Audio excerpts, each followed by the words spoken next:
Y hoy voy a hacer un pequeño recordatorio de lo que hemos hablado, de dónde viene nuestro entendimiento sobre la excelencia.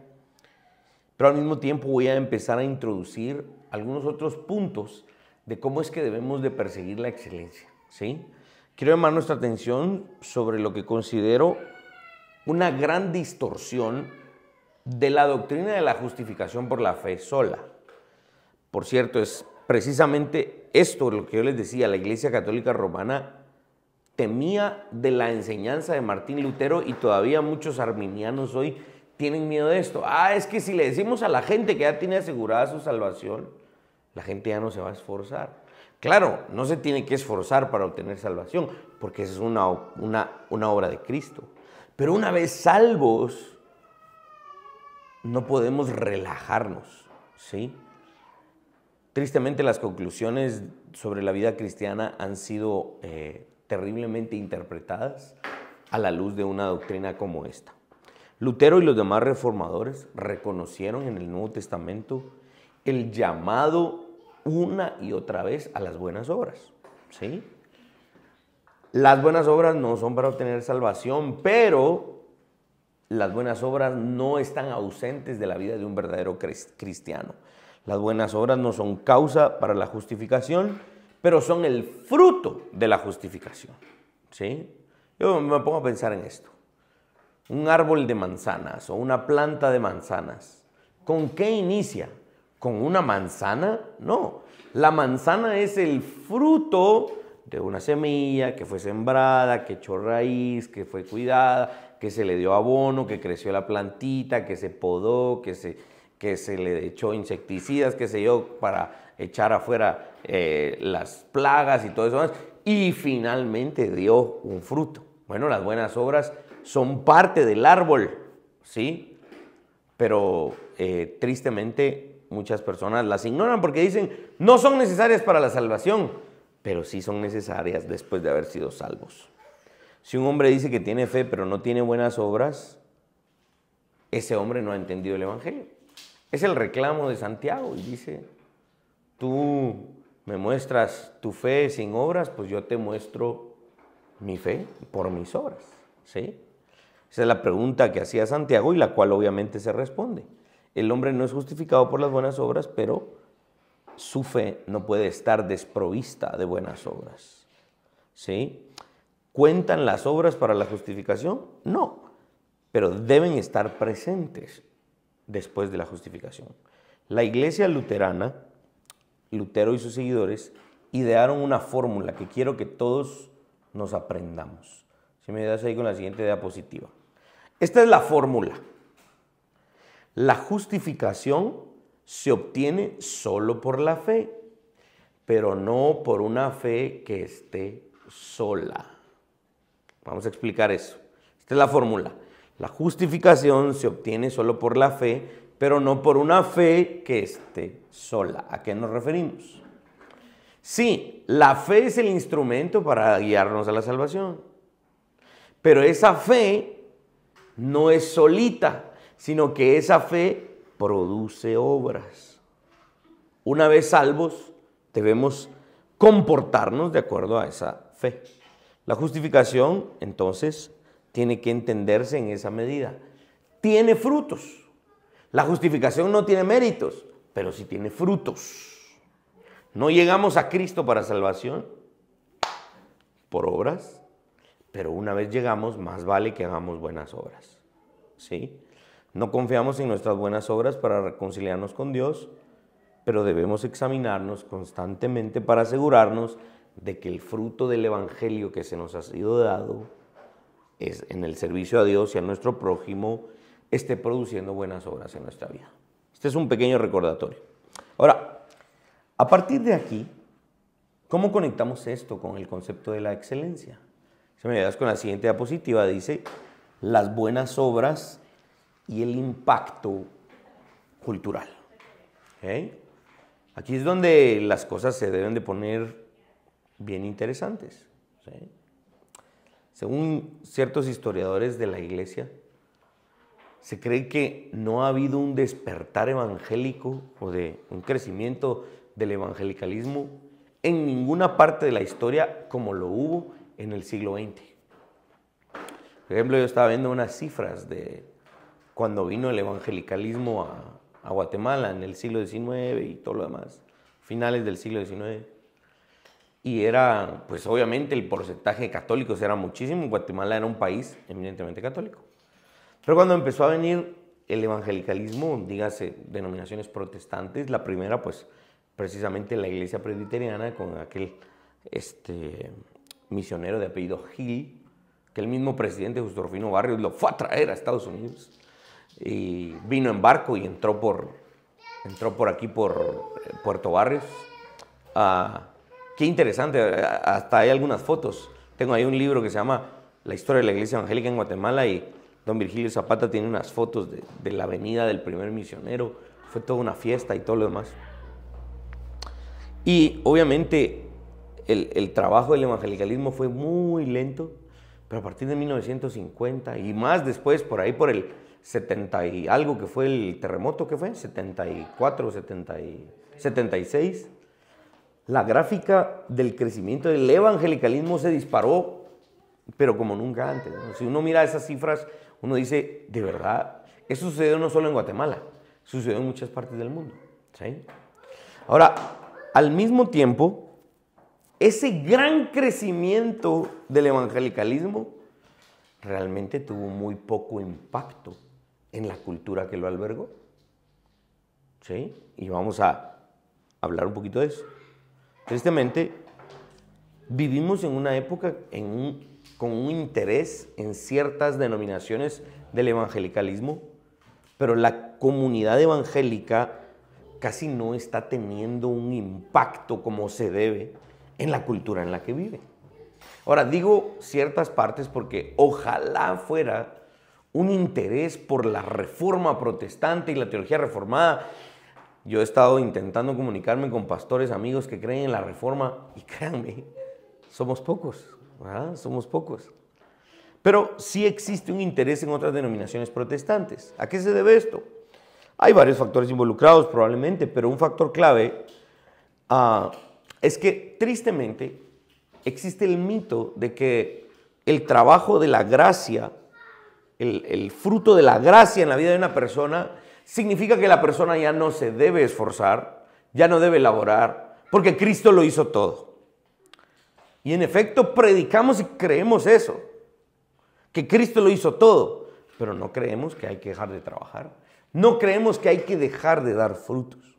Teológicamente hablando, llamamos a esto la falsa enseñanza del quietismo, ¿sí? Vamos a hablar de eso en un momento. ¿Qué es el quietismo? ¿Sí? El quietismo significa que el resultado de mi salvación es estricta y simplemente la obra de Dios en el sentido de que no hacemos nada. Por lo tanto, no tenemos que hacer nada. Quietismo, estar quieto, digamos, ¿verdad? Tristemente, esa es una falsa enseñanza de una implicación de la gracia. No tenemos que trabajar, no tenemos que sudar la camiseta, nos soltamos y dejamos que Dios actúe. Al final, Dios es providencial, Dios es soberano, se va a hacer lo que Dios quiera. Entonces, ¿para qué me voy a esforzar? El quietismo significa esto y permitimos definitivamente que Dios obre en nuestras vidas, pero tristemente nos quedamos sentados en silencio y confiamos supuestamente en el Señor. Cuando una correcta enseñanza del Evangelio sería que confiar en el Señor significa actuar de acuerdo a lo que Él ha hecho por nosotros. Según esta distorsión de la sana doctrina, el quietismo, Dios no espera que hagamos buenas obras, sino que no tenemos todo el derecho. Significa que hemos perdido todo derecho de pedirle a alguien más que se esfuerce y que sea excelente, que trabaje diligentemente por el bien y el honor de Cristo. Por tanto, ningún cristiano tiene el derecho de estar exigiendo a otro que trabaje con ganas, que se esfuerce, que sea excelente, porque Dios es el que se debe llevar la gloria. Ahora, expliquémoslo en términos más sencillos. El motivo subyacente de este mito del quietismo es que una vez una persona acepta la gracia de Dios, tiene licencia para la mediocridad, porque finalmente Dios es el que obra. Se trata de la creencia del perdón a cualquier costo, no importa lo que hagamos. Y en cuanto al Evangelio, eso es cierto. Pero una vez salvos, no significa que no vamos a obtener consecuencias por ser mediocres, por no trabajar, por omitir aquello que es nuestra responsabilidad. Hay que tener mucho cuidado cuando alguien dice, como Dios me salvó y mi salvación está asegurada, aunque yo sea haragán, aunque yo no haga bien esto, aunque yo no cumpla con esto, sé que Dios me va a perdonar. Entonces entra en rigor, tristemente, esta falsa doctrina del quietismo. No importa lo que hagamos, dicen muchos. Dios nos acepta donde quiera que estemos. Nunca nos pide que nos movamos de donde estamos, porque Él es el que va a obrar. Tristemente, ese es el mito. Es fácil caer en esa creencia de que cuando Dios perdona, no significa que no exige nada. Pongámonos en este caso. ¿Qué pasó con la mujer adúltera que querían apedrear? Cristo les dijo, si alguno de ustedes está libre de pecado, que lance la primera piedra. Y obviamente nadie le lanzó la piedra. Y Jesús le dijo a esta mujer, yo que sí te hubiera podido tirar la piedra, no te la tiré, sino que te perdono. Ok, ahí está, fantástico, perdonada. Pero ¿qué le dijo Jesús? Vete y no peques más. Tristemente la enseñanza del quietismo enseña la primera parte de esa historia, que Jesús perdona. No importa lo que hayamos hecho. Y tristemente el quietismo predica que una vez Jesús perdona, podemos seguir haciendo lo que veníamos haciendo porque Dios va a perdonar. ¿Sí? Entonces hay que tener cuidado con eso. ¿Por qué? Porque Jesús dice, perdono, pero no peques más. Hay que trabajar después de ser perdonados.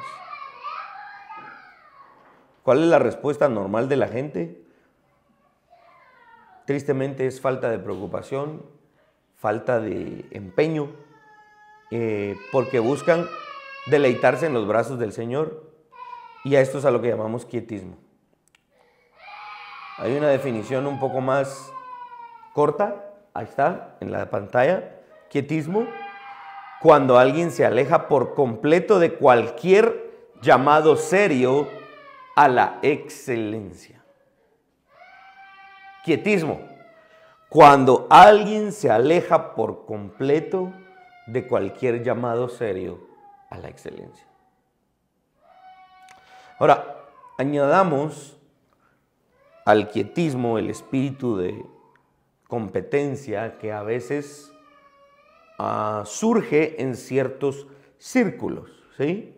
Vámonos aparentemente al otro extremo. Esto sucede mucho en el ámbito empresarial de los Estados Unidos y se han hecho hasta películas al respecto, o las famosas películas de deportes, ¿no? De aquel jugador que al principio no lo tomaban en cuenta, que el coach no lo metía, el entrenador no lo metía, que lo mantenía solo en la banca, y entonces se empieza a desanimar hasta que su novia, su esposa, su papá, alguien le dice, no, tienes que esforzarte, demuéstrale a ese coach que tú puedes, y a toda costa, sin importar lo que pasa, se empieza a esforzar hasta que lo toman en cuenta y llega a ser la estrella, ¿no? Esa es la otra parte de, digamos, lo que le llamarían el trabajador compulsivo, ¿verdad? No es holgazán, obviamente, no es perezoso, sino que ahora es un trabajador brutal, que trabaja las 24 horas al día si puede, no duerme, sacrifica todo lo que tiene, porque lo único que importa es el éxito. Ahora, eso aparentemente es una búsqueda de la excelencia. Sin embargo, realmente es una mentalidad competitiva que entra en conflicto con los valores y las virtudes cristianas. ¿Cuántos de ustedes han escuchado, aunque sea de manera muy superficial o tal vez no a detalle, famosas historias de empresarios como el famoso Ray Kroc, que a los 50 y tantos años compró el nombre McDonald's, ¿no? Y que hizo esto y lo otro y que empezó a refinar los procesos y que aquí, que allá, y ahora es una empresa de las más grandes en el mundo y todo lo demás, lo cual es cierto, ¿no? Pero un amigo me dijo, sí, pero muy pocas veces se habla de todo lo que Ray Kroc sacrificó e hizo mal, que perdió su familia, que perdió eso. Y hablamos de todos esos, nos gusta hablar de todos esos casos de éxito, de esa mentalidad competitiva, pero no nos gusta hablar de todo lo que hicieron mal para poder lograr eso. Eso entra en conflicto con las virtudes cristianas y el llamado cristiano a la excelencia. Claro, no es holgazanería, no es pereza, al contrario, es una búsqueda de supuesta excelencia en un ámbito, pero tristemente sacrificando otras cosas. Nuestra cultura, en ese aspecto, no tiene cabida para el subcampeón o para el número 2. Todas las historias en Facebook y los videos promocionales quieren levantar y promover al número 1, ¿sí? Tradicionalmente se nos insta en ese aspecto al éxito. Se idolatra y se exalta a quienes tienen éxito, no importa lo que hayan sacrificado, ¿sí? Y el tener éxito es lo único que cuenta. No importa si una persona es virtuosa o no, si es un buen actor o actriz. Está bien que su vida sea escandalosa en lo privado, siempre y cuando cumpla con lo que el público quiere. Ahí está el problema, ¿no? Se honra muchas veces la excelencia a los ganadores, pero se levanta la alfombra y se mete todo el polvo y la basura para no recogerla, solo la esconden de todo lo que está detrás de ellos, ¿no? Había un entrenador de fútbol americano que se llamaba Vince Lombardi y él decía, ganar no lo es todo, es lo único que importa. Y ahí tampoco la enseñanza cristiana puede tener cabida y tampoco puede empatar con esa mentalidad altamente competitiva que parece ser la búsqueda de la excelencia, pero en una forma antiética, contraria a los valores bíblicos.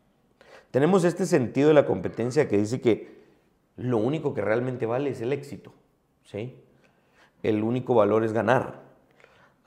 ¿Qué sucede cuando decimos eso? Llegamos a la conclusión de que realmente no es importante competir, ¿sí? No es importante competir, sino que solo ganar. No importa si competiste. Si ganaste, qué bueno. Si no ganaste, no nos importa todo el esfuerzo que hiciste. Ese es un problema, ¿sí? Dado que la variedad de competencia que vemos en el mundo, tristemente se caracteriza por la impiedad, por la crueldad, por la brutalidad, el orgullo, los viajes del ego y todo lo demás, ¿no? Muchas personas dicen, no queremos ser parte de eso, por lo tanto, nos retiramos de ese ámbito de la competencia porque no queremos ser orgullosos, no queremos sacrificar a nuestra familia, no queremos hacer todo eso, entonces no vamos a ir en búsqueda de la excelencia. Tristemente, gente dice, no, me puedo convertir en ellos, entonces mejor no compito. Y ahí caemos otra vez en el llamado a la mediocridad y no a la excelencia. Si bien es cierto que no estamos llamados a participar de ese síndrome brutal despiadado del orgullo y del éxito, estamos llamados a trabajar con diligencia, ¿sí? Con lo que podría hacerlo cualquier persona motivada por una ética correcta. Si Dios nos acepta como somos, nos acepta, pero nos acepta para cambiarnos. Nos llama a la excelencia y también nos llama al discipulado. Entonces, espero estar pintando los dos extremos, ¿sí? La mediocridad, ya no tenemos que hacer nada, el quietismo. Y el otro extremo es, quiero obtener éxito en lo que hago y no me importa todo lo que sacrifico. Y tristemente, en alcanzar ese éxito se cometen pecados. Hay que tener cuidado en eso. ¿Cuál es la verdadera búsqueda de la excelencia en términos cristianos? Si me das con la siguiente diapositiva, Willy. Vamos a hablar de la disciplina y el discipulado. ¿Por qué? porque el discipulado significa disciplina. Ahora, esto está conectado obviamente íntimamente con la serie que estamos tratando, la búsqueda de la excelencia, la búsqueda de la disciplina, del autogobierno. Es decir, la búsqueda de la excelencia en la vía cristiana, en la carretera bíblica, en la forma que Dios realmente nos llamó a hacerlo. Por eso estos casos son más extraños. No llegan a las noticias, mucho menos a las redes sociales, ¿verdad? Porque esto requiere discipulado y disciplina. Pablo escribía, para que vean ahí en la pantalla, 1 Corintios 9, verso 27, disciplino mi cuerpo y lo pongo bajo control. El mismo capítulo, pero verso 24, corre para que obtengas el premio. Otros autores bíblicos escribieron lo siguiente, Eclesiastés capítulo 9, verso 10, todo lo que te viniere a la mano para hacer, hazlo según tus fuerzas. Buscar el más alto desempeño con diligencia es lo que nos está llamando la Biblia a hacer. Vean lo que dice Hebreos capítulo 12, verso 4. Todavía no habéis resistido hasta la sangre. ¿Qué significa esa declaración? El cristiano está llamado a realizar esfuerzos gigantescos, ¿sí? En disciplina, en discipulado. El cristiano está llamado a hacer esfuerzos bien grandes para alcanzar logros, ¿sí? Y probablemente vamos a padecer en el proceso, pero eso no es licencia para pecar, ¿sí? Eso no es licencia para pecar. Tristemente, uno de los extremos de los que yo les hablaba dice esto: hay que llegar a la cima, hay que llegar a tener éxito y no importa si de aquí a allá cometemos cosas que no están correctas. Todos lo hacen. Ninguno de los hombres y mujeres que alcanzaron el éxito son perfectos. Claro, eso es cierto, pero eso no es excusa para que en nuestra búsqueda del triunfo sacrifiquemos nuestra ética, nuestra relación con Dios, nuestra relación con nuestro cónyuge, con nuestros hijos. Existe una forma de ser diligentes, obviamente no siendo holgazanes y tampoco sacrificando aquello que la Biblia nos llama a atesorar. El cristiano está llamado a hacer esfuerzos. El cristiano está llamado a esforzarse mucho en la búsqueda de la excelencia. El cristianismo no es un ejercicio de pereza o de letargo en el que nos relajamos en el monte de Sión porque ya llegamos a la ciudad de Dios y pasamos nuestra vida siendo ministrados y ahí vamos saliendo. No, el cristianismo es una vida de mucho esfuerzo. El gran teólogo R.C. Sproul cuenta que cuando se convirtió al cristianismo, el hombre que lo llevó a la fe en Cristo, le presentó el evangelio, le dijo esta frase. Y a mí me sirvió muchísimo haber leído esto. Miren lo que dice. Lo que tienes que hacer como cristiano con respecto al mundo es pensar más que el mundo, luchar más que el mundo y amar más que el mundo. Hemos sido llamados a ser más inteligentes que el mundo. Hemos sido llamados a ser más esforzados que el mundo. Hemos sido llamados a amar más que el mundo, a tener más pasión que el mundo, pero hemos sido llamados a hacerlo en orden. Por eso es que solo el cristiano, y si ustedes se recuerdan de esa predicación, yo la prediqué en español acá y también la tengo en inglés porque la prediqué allá en Estados Unidos en la iglesia del Nuevo Pacto.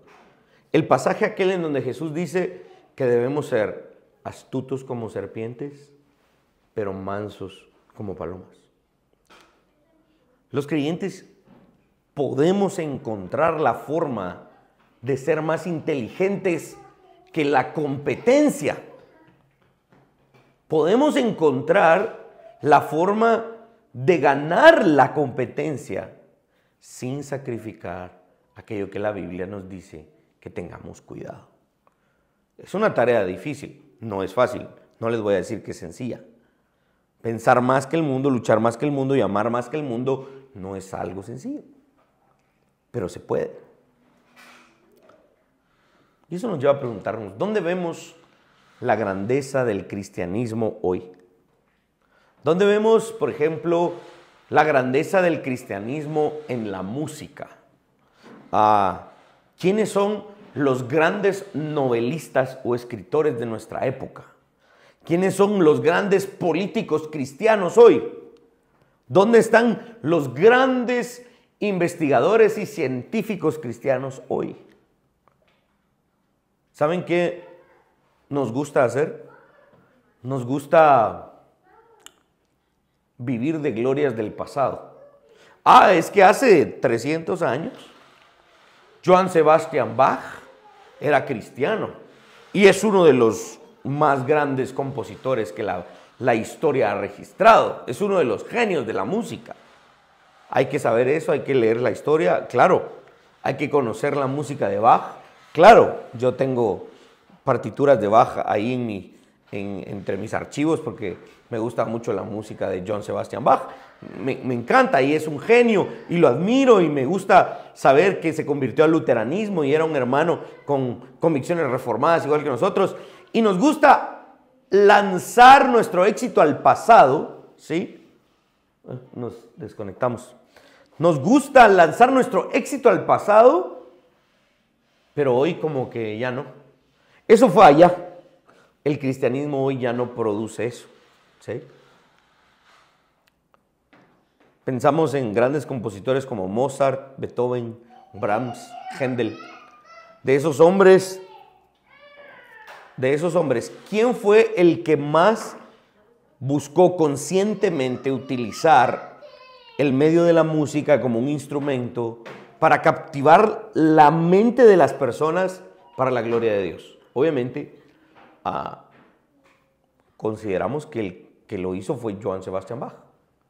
Bach, ¿sabían ustedes que por medio de la música él se opuso a las fuerzas de la ilustración que estaban eclipsando la influencia del cristianismo?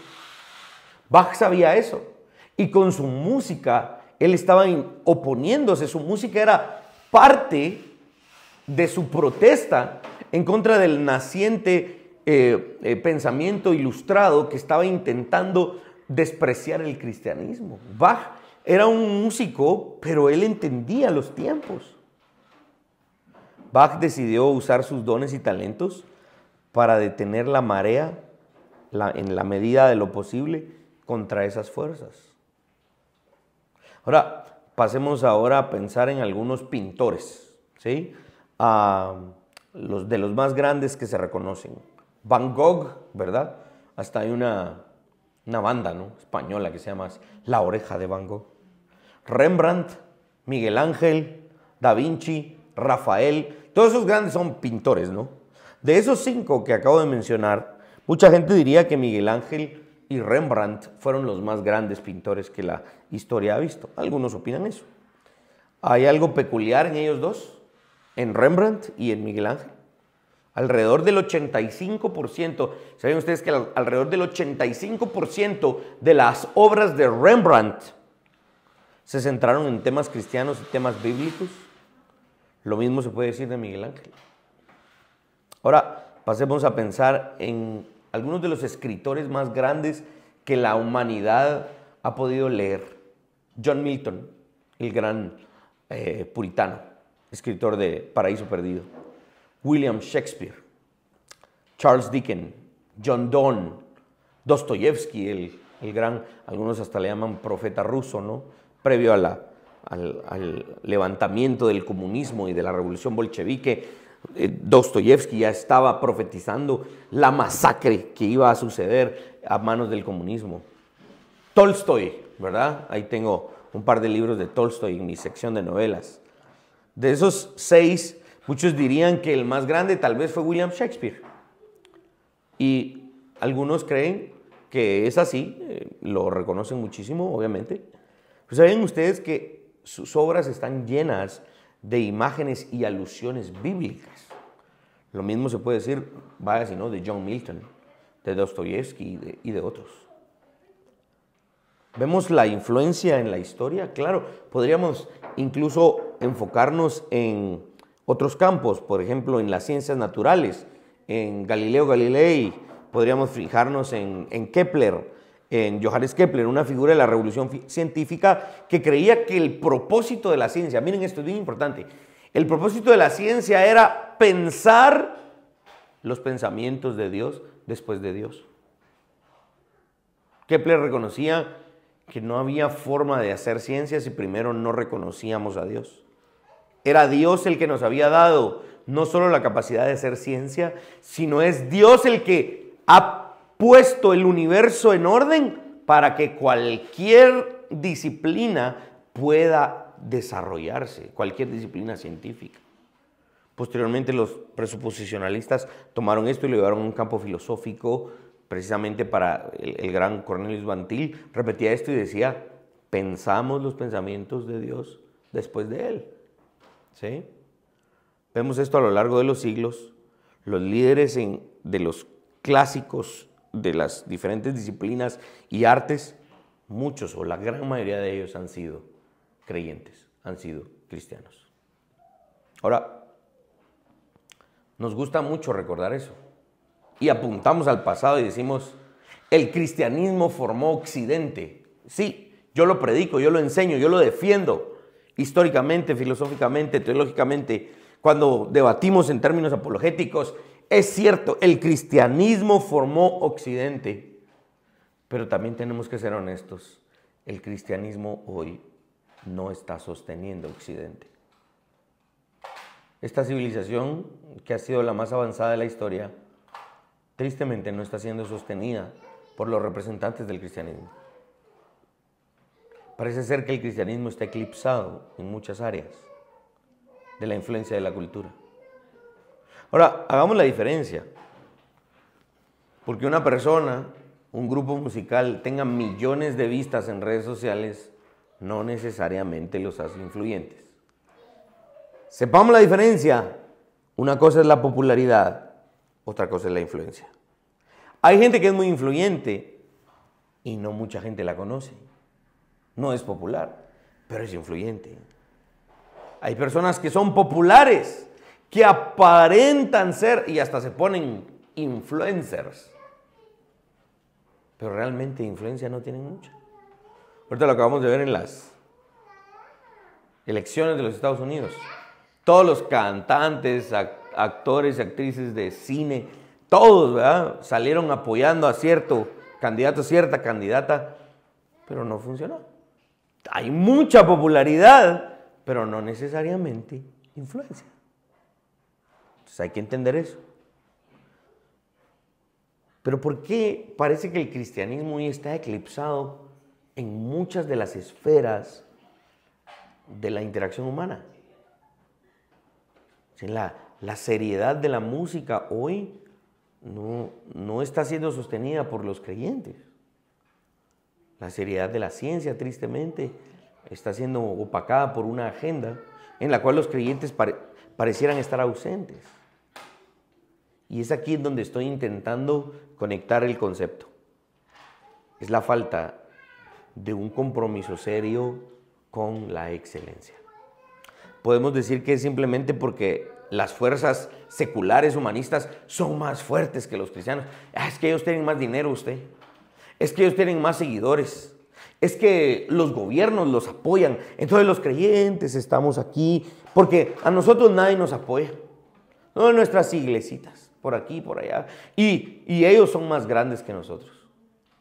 Podrían muchas personas decir eso y pareciera ser que los secularistas están asfixiando el trabajo de la excelencia cristiana. Podemos decir que es porque los cristianos están siendo perseguidos. Eso podría ser cierto hasta cierto punto. Pero ¿será que puede explicar eso el fracaso de la comunidad cristiana en la búsqueda de la excelencia? Tristemente no.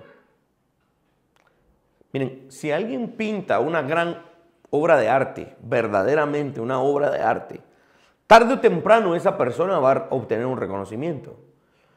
Los grandes escritores, los grandes novelistas van a ser descubiertos tarde o temprano. Aunque, miren, ¿quién escribió esto?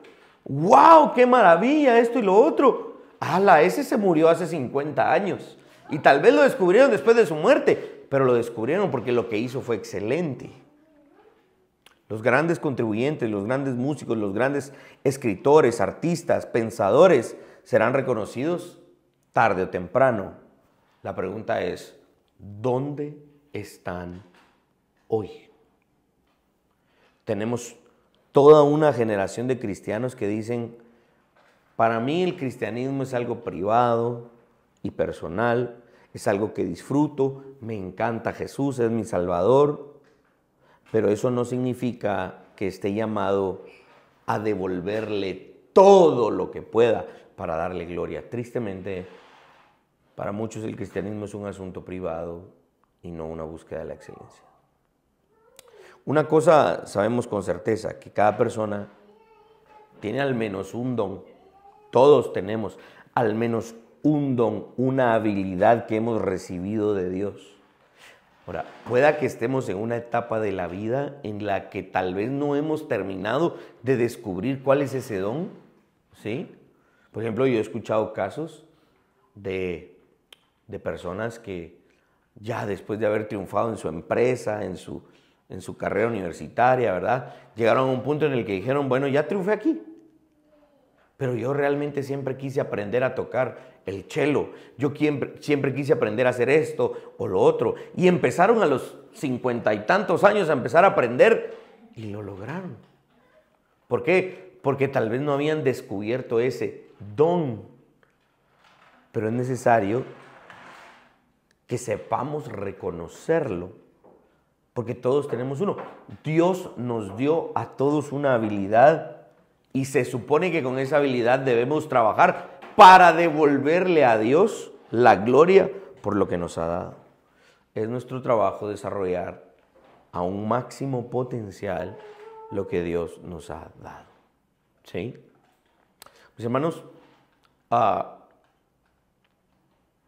en mi caso, yo pues sí tuve un tiempo en el que pensé que me iba a dedicar a algo y le dediqué mucho tiempo, esfuerzo, dinero a una carrera específicamente musical. Yo pensé que iba a ser músico, que toda mi vida lo iba a hacer y hubo un momento que tuve esa mentalidad de no me importa qué es lo que tenga que sacrificar. Recuerdo que yo le mentía a mi mamá y le decía que tenía clases en el Conservatorio Nacional de Música, pero realmente yo no tenía clases. Como yo no tenía piano en mi casa, me iba al conservatorio a buscar una clase que tuviera un piano. Ahí la mayoría de las clases tienen pianos, a veces de un cuarto de cola, de media cola. Bueno, la mayoría son de un cuarto de cola, algunos eran verticales. Y yo le decía a mi mamá, es que tengo clase, pero era mentira. Yo lo que quería era ir a ensayar. Y me iba y en la camioneta, 5 quetzales para almorzar y 5 quetzales de pasaje. ¿Ah? Todavía imagínense, los hot dogs en la calle valían 3 quetzales. Hoy ya no consigo unos 3 quetzales. Hoy ya cuestan 10 quetzales, creo, o 15. 12 y 15. Y una agüita, eso almorzaba y cuidando ahí mis 5 quetzales de pasaje para que no se me perdieran, porque si no, no tenía cómo regresar. Y me quedaba hasta que cerraban el conservatorio. Lo cerraban a las 6 de la tarde. Lo llegaban a sacar a uno. Yo intentaba de verdad ensayar y le daba con ganas y todo lo demás.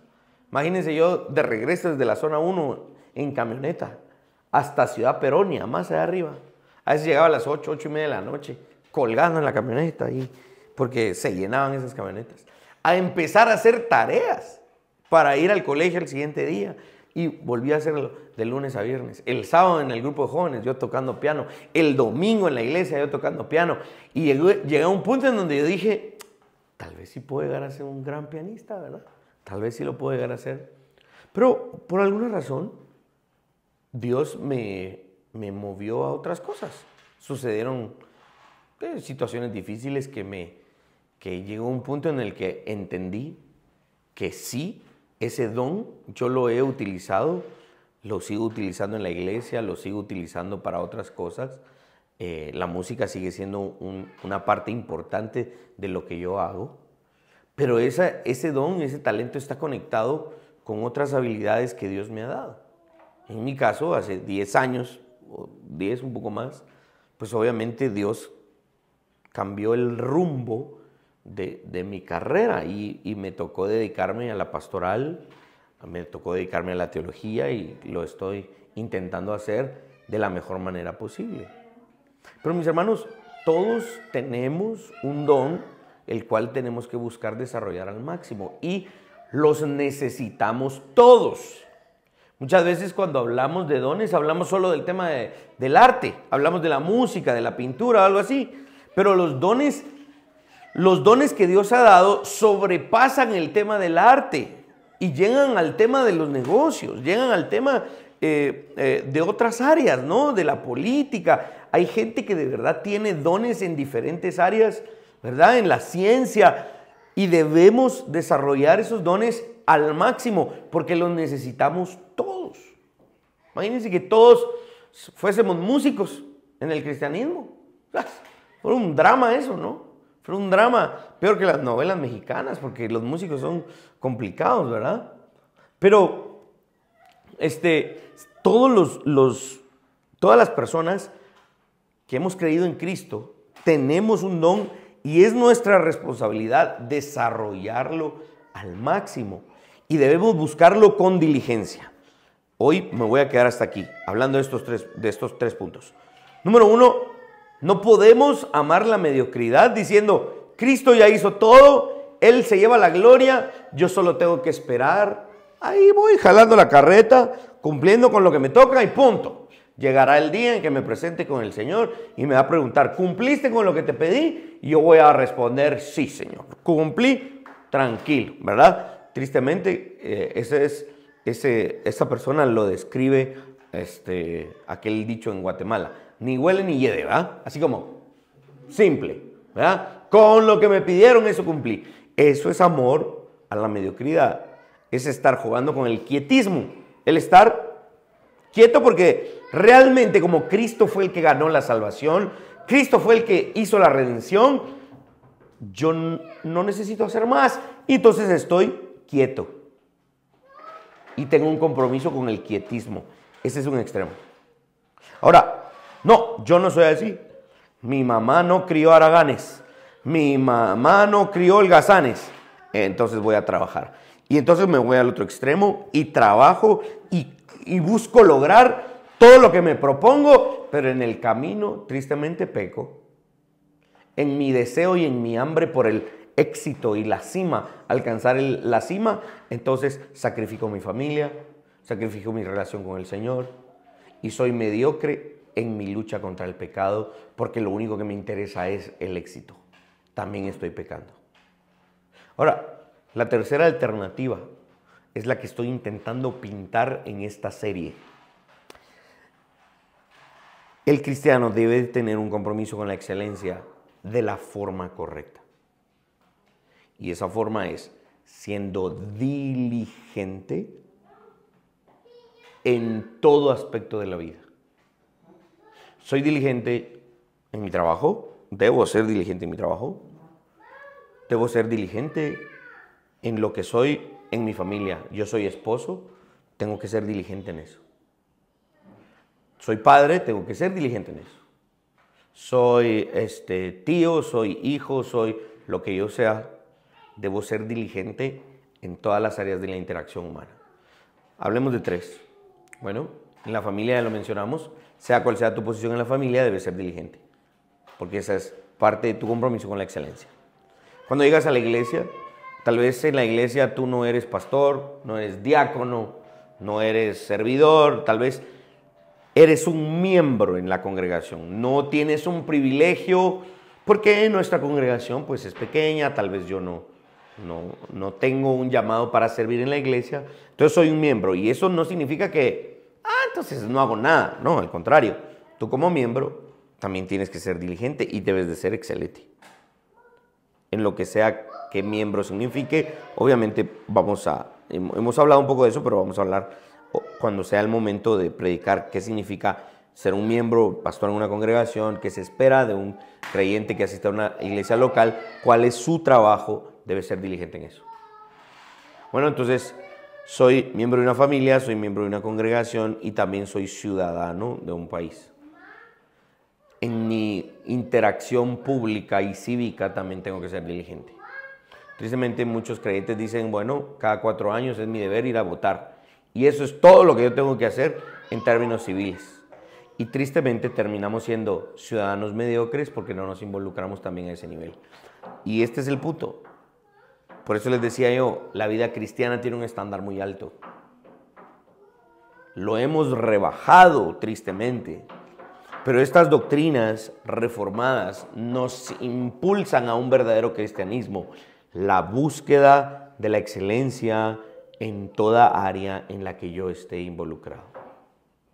Ok, yo no soy doctor, yo nunca he entrado a un quirófano, excepto las 2 veces que mi esposa dio a luz, que me dieron permiso, por la gracia de Dios no me desmayé, estuve entrenando, respiraciones, pegándome a la pared, el doctor me dijo, mire, si usted mira sangre, ¿verdad? Y miren, fui diligente y excelente porque no me desmayé. Estuve a punto, pero no. Pero yo en un quirófano no tengo el llamado a ser excelente. ¿Por qué? Porque ahí no tengo responsabilidad, ¿verdad? El doctor fue llamado a ser excelente allí. Yo era un chute ahí tomando fotos y videos y todo lo demás. Yo ahí no tengo que ser excelente porque ahí no fui llamado. Pero este es un llamado serio a pensar y analizar claramente en dónde estoy involucrado. Ahí debo ser excelente. Debo buscar ser disciplinado. Y quiero hacer este último llamado antes de terminar esta enseñanza hoy. ¿Qué áreas has estado omitiendo?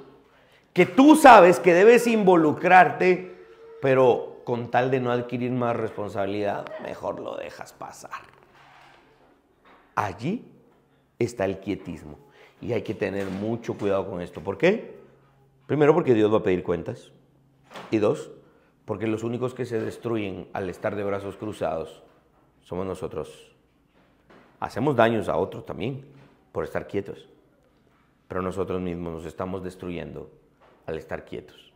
Mis hermanos, cuando hablamos de la doctrina reformada de la justificación por la fe y las buenas obras que debemos practicar, no hablamos solo de ese niño de esa película que es Boy Scout, el niño el gordito, de Op, que estaba ganando sus medallas por hacer buenas obras.